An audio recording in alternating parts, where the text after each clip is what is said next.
unë si avokat i angazhuar nga Oda Avokatëve në çështjen e partisë bosnjake të Emilia Rexhepit, të ministres, sot është arrestuar komisioneri i saj me pretendimet për veprën penale manipulim të provash.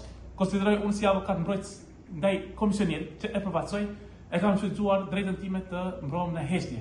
Po çka është çuditshme që asnjë provë nuk ka për partinë e saj Emilia Rexhepit të ketë ngritje apo ulje të votave. Unë pres që vetë ministja Emilia Rexhepit të reagon për komisionin e vet dhe ta mbron njerëzit e vet që kanë punuar për partinë e saj.